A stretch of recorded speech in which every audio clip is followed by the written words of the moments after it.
स्वागत है आपका हमारे यूट्यूब पे चिंपू भैया पे। आप आज हम पढ़ेंगे स्टूडेंट्स चैप्टर 4 और truly beautiful mind class 9th beehive book. Students इस चैप्टर में हम लोग पढ़ेंगे अल्बर्ट आइंस्टाइन के बारे में। तो शुरू करते हैं। Albert Einstein was born on 14 March 1879 in the German city of Ulm. तो 14 मार्च 1879 को 1879 को अल्बर्ट आइंस्टाइन का जन्म हुआ था जर्मनी के उल्म शहर में।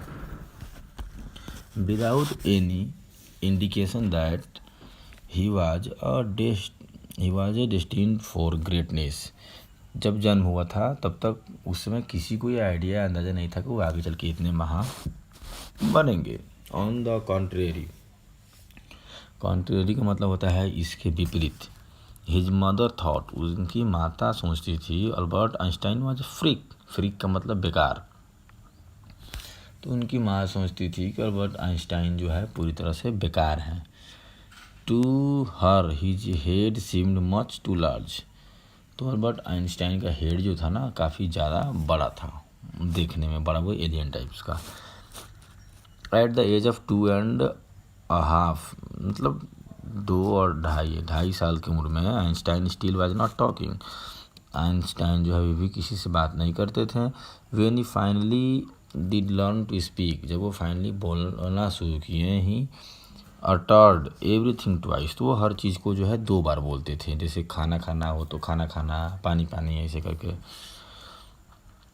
Einstein did not know what to do with other children. तो उन्हें थोड़ा सा भी आइडिया, बिल्कुल भी आइडिया ये नहीं था कि दूसरे बच्चों के साथ कैसे बिहेव करना है।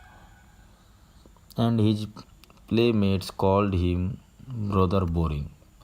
और आइंस्टाइन के जो भी दोस्त जो थे, बच्चे जो थे उनके साथ खेलने वाले, उसको बोरिंग ब्रदर के नाम से बुलाते थे। So the youngster played by himself much of time. तो जो छोटे बच्चे थे हमेशा उनके साथ चिढ़ाते थे, खेलते थे, मजाक बनाते थे। He specially loved mechanical toys. Einstein जो है स्पेशली जो टॉयज जो मशीन वाले होते हैं उनमें ज़्यादा उनको इंटरेस्ट था। Looking at his new born sister Maja. तो आइंस्टाइन की छोटी सी बहन जो जिसका जन्म हुआ था उसका नाम माजा था। He is said to have said fine but where are her wheels. तो इनको मैकेनिक या मशीनरी से चीज़ों से इतना प्रेम था कि जब इनकी छोटी बहन माया जन्म ली तब भी वो वहाँ बोलते हैं कि वेयर आर हर व्हील्स, इसके व्हील्स कहाँ हैं। A head master once told his father that what Einstein choose a profession would not matter. तो आइंस्टाइन से लोग इतने निराश थे इनकी बुद्धि को देखते हुए, इनके मतलब वो बोला जाए ना जो पढ़ने में ठीक ठाक नहीं होते हैं, कि एक बार इनके हेडमास्टर जो है आइंस्टाइन के पिताजी को बुला कर कहते हैं कि यह मैटर नहीं करता कि आइंस्टाइन आगे चलकर क्या प्रोफेशन चूज करते हैं। Einstein began learning to play the violin at the age of 6। जैसा एक लाइन मिस हो गया। would not matter because he will never make a success at anything।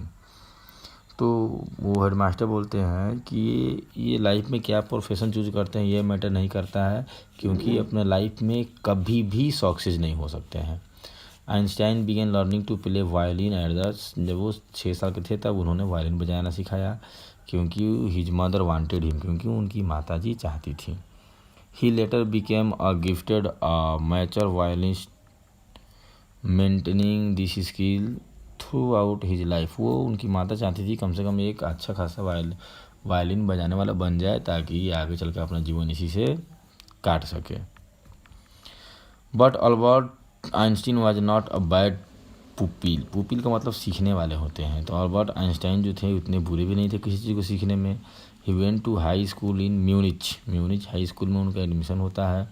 Where Einstein family had moved when he was 15 month old. जब वो 15 साल के थे तब इनकी फैमिली जो है म्यूनिच मूव होकर आकर बसी हुई थी। And family had moved and scored a good marks in almost every subject, और वहाँ पे म्यूनिच हाई स्कूल में वो जो है लगभग हर सब्जेक्ट में इनका अच्छा मार्क्स आता है। Einstein hated the school's regimentation and often, regimentation का मतलब होता है जो डिसिप्लिन जो बनाया जाता है स्कूल में, तो आइंस्टाइन को अच्छा नहीं लगता था, मतलब वो हमेशा रूल्स को तोड़ते थे। And often clashed with his teacher, और यहाँ तक कि टीचर्स के साथ भी उनका नोकझोंक हो जाता था।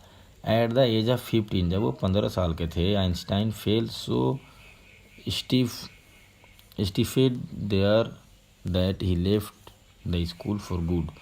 तो स्टीफेड का मतलब होता है कि अनएबल टू ब्रेथ, सफोकेटेड। यहाँ पर अनएबल टू ब्रेथ का मतलब ये नहीं हुआ कि सांस लेने में तकलीफ, मतलब उनका दम घुटने लगा स्कूल में। वो स्कूल उनको इतना अच्छा उनको नहीं लगा, सो वो आगे के लिए, वो अगले फ्यूचर के लिए, अपने अच्छे बेटर फ्यूचर के लिए उन्होंने स्कूल छोड़ दिया और दूसरे स्कूल में एडमिशन के लिए। The previous year Albert's parent had move to Milan. अब एक साल पहले प्रीवियस ईयर पेरेंट्स के पिताजी जो है मूव करना, मतलब एक जगह से दूसरे जगह बसना, मिलान में जाकर बसे हुए थे। And left their son with their relatives, और अपने बच्चे को, मतलब आइंस्टाइन को, अपने रिलेटिव्स के यहाँ छोड़ दिए थे। आफ्टर प्रोलॉन्ग्ड डिसीजन का मतलब इस तरह का डिसीजन के बाद, मतलब आइंस्टाइन जो है डिसीजन लेना चाहते थे कि आगे क्या करना है।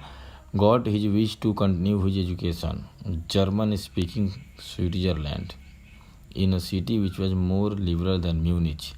एक मिलान शहर में, जो कि म्यूनिच से थोड़ा अच्छा था एजुकेशनल मैटर में, तो ये डिसाइड करते हैं कि मैं यहाँ पे जो एजुकेशन जो है अपना जर्मन स्पीकिंग लैंग्वेज में मैं क्या करूँगा, जर्मन स्पीकिंग स्विट्जर लैंग्वेज में कंटिन्यू रखूँगा। Einstein was highly gifted in mathematics and interested in physics. तो आइंस्टाइन को मैथ और में बहुत ज़्यादा नॉलेज थी और फिजिक्स में दिलचस्पी थी। आफ्टर फिनिशिंग स्कूल फिनिश करने के बाद he decide to study university in Zurich. वो ज्यूरिच की एक यूनिवर्सिटी में पढ़ने के लिए डिसाइड करते हैं। But science was not only thing that appeal to the dashing young man with the walrus moustache. तो साइंस या मैथ में पढ़ाई के अलावा उनको मोछ रखने का जो है ना, वो भी एक उस यंग मैन को काफ़ी ज़्यादा शौक़ था, मूछें रखना। जैसा आप लोग देख रहे हैं 1990 एज 21 के समय में, और अभी भी जो है मूछ इन्होंने रखा हुआ है। He also felt a special interest in a fellow student. अपने साथ पढ़ने वाली एक स्टूडेंट थी जिनका नाम था मिलेवा मैरिक। इनके साथ भी वो उनका थोड़ा मन लगाव हो गया था, झुकाव हो गया था। whom he found to be a clever creature, जिसको क्लेवर क्रिएचर मानते थे, मतलब बहुत पृथ्वी पर बनाई गई सभी प्रजातियों में सबसे समझदार। This young Serb had come to Switzerland. यह छोटी सी, यह जो वो मिलेवा मैग जो थी, जो कि यंग थी, वो स्विट्जरलैंड से आई थी। Because the university in Zurich was one of the few in Europe where women could get a degree. Einstein saw in her ally against the Philistines those people in his family and the university with whom he was constantly to odds. Philistines का मतलब होता है a word use disapprovingly to talk about people who do not like art, literature और music. तो वैसे लोग जो कि आर्ट, लिटरेचर, म्यूजिक पसंद नहीं करते हैं, उन लोगों के प्रति जो है यूज किए जाने वाला बुरा शब्द है। तो हम कहाँ थे, तो यहाँ चलिए शुरू करते हैं। तो ये स्विट्ज़रलैंड से आई थी। The university in Zurich was one of the few. तो पूरे यूरोप में ज्यूरिच यूनिवर्सिटी एक बहुत सारी यूनिवर्सिटियों में से एक यूनिवर्सिटी था जहाँ की महिलाओं को भी जहाँ से महिलाओं को डिग्री मिलती थी। Einstein saw in her an ally against the. तो यह जो है फिलिस्टीन्स जो वर्ड है वो आइंस्टाइन उनके साथ या उस तरह के लोगों के साथ जो है यूज करते थे जो कि आर्ट, लिटरेचर और म्यूजिक को उतनी अच्छे से पसंद नहीं करते थे। The couple fail in love. ये दोनों धीरे धीरे इन दोनों के एक दूसरे के प्रति प्यार हो जाता है। जो एक साथ पढ़ाई कर रहे होते हैं, डिग्री ले रहे होते हैं, दोनों का सोच भी लगभग एक जैसा था लिटरेचर और म्यूजिक के संदर्भ में। Letter survive in which they put their affection into words mixing science with tenderness. तो एक दूसरे के बीच जो बातें जो होती थी वो लेटर के माध्यम से होती थी, और इनके कॉन्वर्सेशंस में भी वो साइंस की झलकियाँ देखने को मिलती थी। Wrote Einstein, how happy and proud I shall be when we both brought our work on relativity to a victorious conclusion। तो कहा जैसे कि जैसे एक लेटर का एक लाइन दिया गया जो आइंस्टाइन लिखते हैं मिलेवा के पास कि कितना अच्छा होता हम दोनों एक साथ मिलकर जो है रिलेटिविटी पे काम करते और एक अच्छा कंक्लूजन निकालते हैं। तो इनसे ये बात साफ होती है कि इन दोनों के बीच कन्वर्सेशन के बीच साइंस का भी महत्व था। ये एजुकेशनल या साइंस के माध्यम से बात करते थे। इन 1900 में जब वो 21 साल के थे, Albert Einstein was university graduate and unemployed. वो यूनिवर्सिटी से ग्रेजुएट हो चुके थे लेकिन अभी तक वो बेरोजगार थे। He worked as a teaching assistant, gave private lesson and finally secured job in 1902 as a technical expert in the patent office in Bern. 1902 के पहले तक वो एक असिस्टेंट टीचर के रूप में पढ़ाते थे, लेकिन 1902 में उनका जो है बर्न में पेटेंट ऑफिसर के रूप में इनका जॉब हो जाता है, जहाँ वो एक टेक्निकल एक्सपर्ट के रूप में काम करते हैं। While he was supposed to be assessing other people inventions, जहाँ दूसरे लोगों के इन्वेंशंस को क्या करते थे वो देखते थे, आगे बढ़ाते थे, हेल्प करते थे या सजेशन देते थे। Einstein was actually developing his आउन आइडिया इन सीक्रेट, लेकिन वो जॉब करने के अलावा वो सेक्रेटरी वो है अपना भी आइडिया जो है या अपना भी आविष्कार जो है वो चुपचाप वो डेवलप कर रहे थे। He is said to have jokingly called his desk drawer at work and bureau of the theoretical physics। तो ऐसा आप देख सकते हो उनके जो टेबल्स जो थे या जो भी थे वहाँ पर इनके घर में मजाक जाकर देखो या फिर दे दिया हुआ he is said to have jokingly called his desk. वो अपने डेस्क को जो है ना, जहाँ पे जैसे बच्चे पढ़ाई करते हैं डेस्क रख के सामने, वो भी अपने डेस्क को जो है ब्यूरो ऑफ थियोरेटिकल फिजिक्स कहते थे, क्योंकि इतना ज़्यादा फिजिक्स के कॉन्सेप्ट्स थ्योरी या जो भी चीज़ अपने डेस्क पे या उधर उधर लिख के रखे थे तो बाकी लोगों को दूसरों की समझ से वो परे था। One of the famous paper of 1905 was Einstein's special theory of relativity. 1905 में सबसे फेमस थ्योरी जो था इनका रिलेटिविटी का था, जिसके through according to which time and distance are not absolute. तो जो कि टाइम और डिस्टेंस जो है ये एब्सोल्यूट नहीं है, यह थ्योरी इन्होंने दिया था। तो इसके लिए तो हमें फिजिक्स में जाना होगा रिलेटिविटी की थ्योरी को समझने के लिए, बट आप शॉर्ट में इतना ही जानो कि रिलेटिविटी के थ्योरी के सिद्धांत के माध्यम से आइंस्टाइन ये बताना चाहते थे कि समय जो है वो फिक्स नहीं होता है। Indeed to perfectly distance are not absolute. यहाँ तक कि दो जगहों के बीच की दूरियां भी जो है वो भी समय के हिसाब से फिक्स नहीं होती है।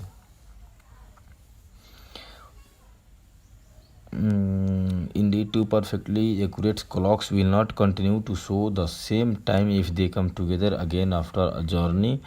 यहाँ तक कि दो घड़ियाँ जो हैं जिनमें एक ही समय फिक्स कर दिया जाए, वो भी कुछ डिस्टेंस से कवर करके आने के बाद जो है सेम टाइम नहीं दिखाएंगी। If one of them has been moving very fast relative to the other, अगर एक घड़ी दूसरे घड़ी, अगर दो इंसान एक ही घड़ी को एक ही टाइम पे पहनते हैं और दोनों मूव करते हैं, और जो फास्ट मूव कर रहा होगा और जो स्लो मूव कर रहा होगा दोनों का टाइम में फ़र्क आ जाएगा। From this followed the world's most famous formula which describe the relationship between mass and energy. और इसी से वर्ल्ड का फेमस फार्मूला निकलता है जो कि मास और एनर्जी के बीच में एक्सप्लेन किया गया है, जैसे कि E बराबर mc², ऐसा हम सब जानते हैं। देखिए फार्मूला यहाँ पे दिया हुआ है और इसको समझने के लिए कुछ लाइंस दिए हुए हैं जिसे हम देखते हैं। इन दिस मैथमेटिकल इक्वेशन, यह जो इक्वेशन जो है यह दिखाता है ई जो है एनर्जी शो करता है, ए में मास शो करता है और सी जो है वो वैक्यूम में लाइट का स्पीड है जो कि 3 लाख किलोमीटर पर सेकेंड है। अब एग्जाम्पल्स के माध्यम से भी बता रहे हैं। When you seat back a nice seat with a nice girl for 2 hours, अगर आप किसी शानदार बहुत अच्छी दिखने वाली लड़की के साथ 2 घंटा बिताते हैं, इट सीम्स लाइक 2 मिनट्स, तो आपको ऐसा रियलाइज होगा कि आपने 2 मिनट ही समय बिताया, वो 2 घंटा कब बीत जाएंगे आपको पता भी नहीं चलेगा। लेकिन when you seat on a hot stove for 2 minute, लेकिन वहीं अगर आप एक गर्म स्टोव हुआ या गैस हुआ किसी भी चीज़ पर आप 2 मिनट भी बैठ गए तो इट सीम्स लाइक 2 आवर्स, तो आपको ऐसा रियलाइज होगा कि आप 2 घंटे तक बैठे हुए हैं। दैट्स रिलेटिविटी, यही जो है रिलेटिविटी है। While Einstein was solving the most difficult problem in physics, तो जब ये फिजिक्स में आइंस्टाइन जो है इतना मोस्ट प्रॉब्लम को सॉल्व कर रहे थे, his private life was unravelling, तो उनका निजी जीवन पे इसका असर पड़ रहा था। Albert had to wanted to marry Mileva right after finishing his studies, तो मिलेवा से जो है अल्बर्ट जो है अपना इस थ्योरी को फिनिश करने के बाद शादी करना चाहते थे, but his mother was against it, लेकिन इनकी माता जो थी इसके अगेंस्ट थी। She thought Mileva who was 3 years older than her son, वो ऐसा मानती थी कि मिलेवा जो है अपने बेटे से इनके बेटे से 3 साल बड़ी है, was too old for him, वो इसके लिए बहुत बड़ी हो है, शादी के लिए नहीं है। She was also bothered by Mileva intelligence, वो मिलेवा से परेशान भी थी, मिलेवा के इंटेलिजेंस से या दिमाग से या तेज़ तरारे से। She is a book like you, his mother said, उसकी माता कहती है कि वो तुम्हारे लिए एक बुक की तरह है। Einstein put the wedding of, तो आइंस्टाइन क्या करते हैं, शादी को कुछ दिन के लिए रोक देते हैं। The pair finally married in January 1903, finally इन्होंने शादी 1903 में किया। एंड हैड 2 सन, और इनके 2 सन भी हुए। But few years later, but कुछ ही सालों बाद द मैरिज फेल्टर का मतलब होता है उनके बीच का संबंध थोड़ा कमज़ोर हो गया। Mileva meanwhile was losing her intellectual ambition and becoming an unhappy housewife, तो मिलेवा जो थी जो कि बहुत तेज़ थी, शुरू में तेज़ तरार थी, पढ़ने में अच्छी थी, जिस कारण इन लोगों का दोस्ती हुआ था, ये लोग प्यार में पड़े हुए थे। तो वो जो है ना वो अपना एम्बिशन खो देती है, मतलब आगे जो भी बनना चाहती है वो छोड़ देती है और एक अनहैप्पी वाइफ के रूप में नज़र आती हैं। After year of constant fighting, दोनों के बीच में काफ़ी तनाव होना, झगड़े होने शुरू हो गए, तो फाइनली 1919 में इन्होंने डाइवोर्स, एक दूसरे से तलाक ले लिया। फिर उसके बाद उसी साल आइंस्टाइन जो है अपनी कजिन एल्सा से उसी साल ये शादी कर लेते हैं। Einstein's new personal chapter coincided with his rise to world fame, अब ये इनका ज़िंदगी का दूसरा अध्याय जो था काफ़ी ही ज़्यादा इनके लिए वर्ल्ड में फेम लाने वाला था। फेम मतलब प्रसिद्धि, लोकप्रियता। इन 1915 में he had published his general theory of relativity, उन्होंने 1915 में जो है रिलेटिविटी का थ्योरी जो है पब्लिश किया, which provide a new interpretation of gravity, जो कि ग्रेविटी के एक नए सिद्धांत के बारे में बताता था। An eclipse of the sun in 1990 brought proof that it was accurate, 1919 में जो इक्लिप्स जो आता है, सन सूर्य ग्रहण जो आता है, वो ये सिद्ध कर देता है कि आइंस्टाइन का जो थ्योरी जो था वो सही था। Einstein had correctly calculated in advance that extend to which the light from fixed star would be deflected through the sun's gravitational field, Einstein ने पहले ही ये बता दिया था इक्लिप्स के बारे में, और एक और चीज़ बताया था कि जो भी किसी भी चीज़ से जो लाइट्स जो निकलती हैं किसी फिक्स्ड स्टार से, वह जो है सन के ग्रेविटेशनल फील्ड के कारण डिफ्लेक्ट हो जाती है, मतलब अपना ये डायरेक्शन चेंज कर देती हैं। The newspaper proclaimed his work as a scientific revolution, papers में ऐसे आने लगे कि यह साइंस के क्षेत्र में बहुत बड़ा क्रांतिकारी परिवर्तन है या बहुत बड़ा क्रांतिकारी खोज है। Einstein receive the Nobel prize for physics in 1921, 1921 में उन्हें नोबेल प्राइज भी इसके लिए मिला। He was showered with honours and invitations from all over the world and lauded by press. पूरे वर्ल्ड में ये इन्होंने काफ़ी सारे साइंस के क्षेत्र में इन्वेंशंस किए हैं और पूरे वर्ल्ड के प्रेस के द्वारा पूरे वर्ल्ड के साथ लाउडली इनका जो पूरे वर्ल्ड में स्वागत भी हुआ। When the Nazi came power in Germany, लेकिन जर्मनी में जब नाजी के हाथ में जब पावर आती है 1933 में, Einstein immigrated to the United States. तो आइंस्टाइन क्या करते हैं, यूनाइटेड स्टेट्स अमेरिका में आके बस जाते हैं। 5 years later, 5 साल बाद, the discovery of nuclear fusion in Berlin had American physicist in uproar. तो 5 साल बाद जो है न्यूक्लियर बम का जो बर्लिन में जो होता है आविष्कार जो होता है, तो ये जो है ना अमेरिकन को के लिए फिजिक्स के क्षेत्र में जो है 5 years later, 5 साल बाद, the discovery of nuclear fusion. Nuclear fusion मतलब परमाणु बम लेके चलिए, समझिए आप। Berlin had American physicist in an uproar. Uproar का मतलब होता है काफ़ी अपसेट। तो जर्मनी में जो है वो परमाणु बम गिराने का या परमाणु बम के प्रति जो भी जो फोड़ने या भड़काने का जो भी चीज़ जो था, इससे काफ़ी अमेरिकन साइंटिस्ट जो थे नाराज़ थे। Many of had flu from fascism just and Einstein had now they were fair the Nazi code build and use atomic bomb. तो इसका एक्चुअल मीनिंग ये हुआ 5 year लेटर्स के बाद मैं बता रहा हूँ आपको कि न्यूक्लियर फ्यूजन का आविष्कार होने के बाद काफ़ी सारे अमेरिकन फिजिसिस्ट हो गए या फिर इसमें हमारे आइंस्टाइन भी है, इनके अंदर ये डर था कि कहीं नाजियों के हाथ में जो है परमाणु बम बनाने की थ्योरी इनके हाथ लग गया तो ये काफ़ी ज़्यादा भयावह हो सकता है। At the arguing colleagues Einstein wrote a letter to the American presidents.